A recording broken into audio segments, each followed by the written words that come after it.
Selamat pagi, perkenalkan nama saya Iwan Gunawan. Untuk di pengambilan jurusan profesi Insinyur Indonesia atau PPI dengan NIM 24065 20371 untuk studi septic case ini untuk mata kuliah K3L. Saya mengambil judul instalasi transformator 110 MPa di jaringan 150 per 11,5 kP atau kilowatt di proyek PLTJ Peking Kaltim Baru 2 kali 56 sampai 60 megawatt di Samarinda, Kalimantan Timur.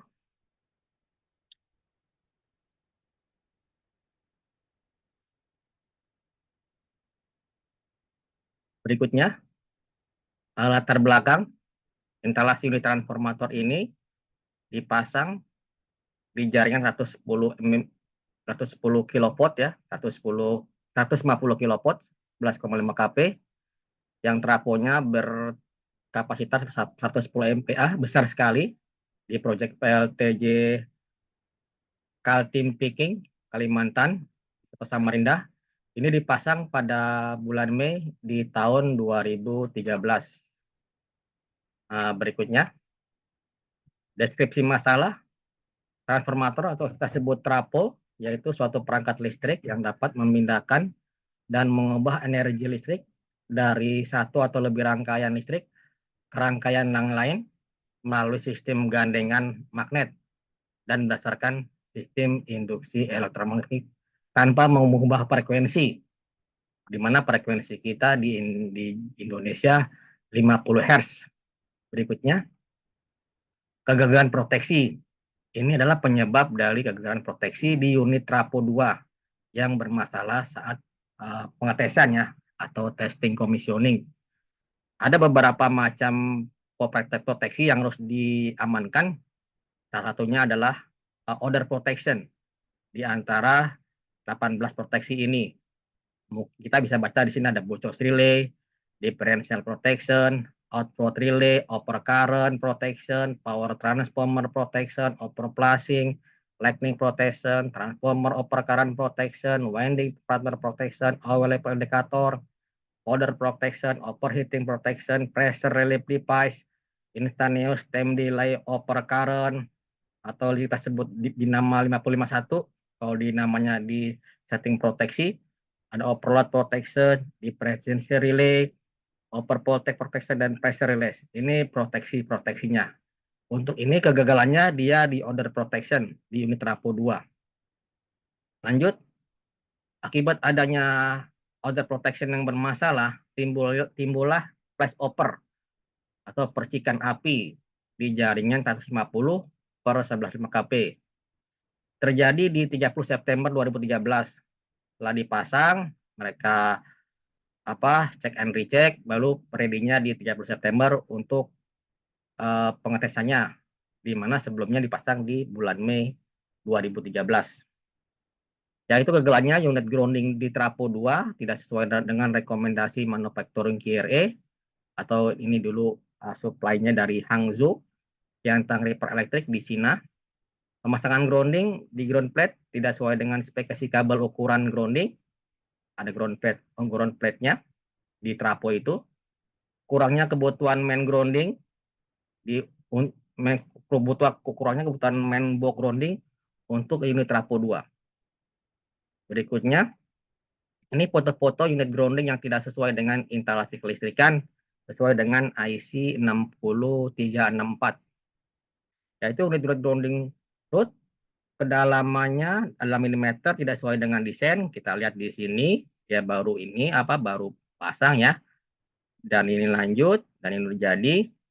Cuma saat itu mereka tidak paham atau memang tidak diawasi, sehingga ada kekurangan yang di nomor 2, unit mat grounding tidak lengkap dari tim konsultan.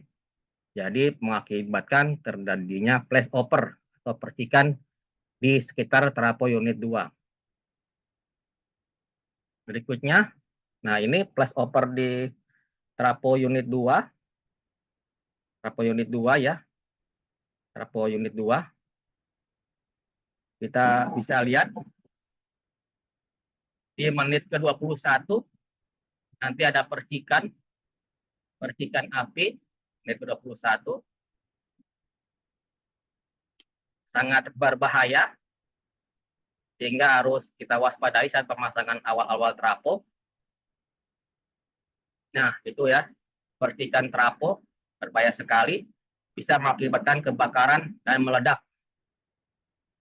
Berikutnya, apa yang kita lakukan untuk preventif dan mitigatif di unit trapo 2?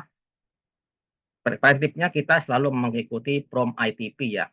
Biasanya ini dikeluarkan oleh manufaktur yaitu ITP, Inspection and Test Procedure dari manufaktur. Jadi dari KRA ya. Ini kerjasama KRA sini supply ke konsorsium Adikarya dan PLN. Kita harus memastikan posisi-posisi raw material, activity, dan harus sesuai dengan kondisi manufaktur sehingga kecil kemungkinan terjadinya bahaya di unit-unit trapo yang kita pasang. Seperti juga lanjut ke aktif seperti in-process inspection, lalu juga di activity final and testing. Ini juga harus kita hati-hati karena sangat sangat sangat berbahaya sekali. Lanjut preventive and mitigative. Preventive and mitigative ini trapo ini kita ada beberapa ya. Ada tim firefighting jika nanti sudah terjadi fire procedure to defense over, kita bisa mitigatif tim firefighting. Siap gitu ya. Seperti tim firefighting untuk melakukan pemadaman unit terbakar daerah sekitar trapo 2, seluruh daya listrik diopkan, area di sekitar kebakaran harus segera diberi tanda barricade, semua staf atau pihak berkepentingan berkumpul di titik poin yang aman. Pastikan unit-unit terbakar atau kipas dan menjauh ke lokasi yang lain. Kira-kira itu dari saya. Demikian, terima kasih.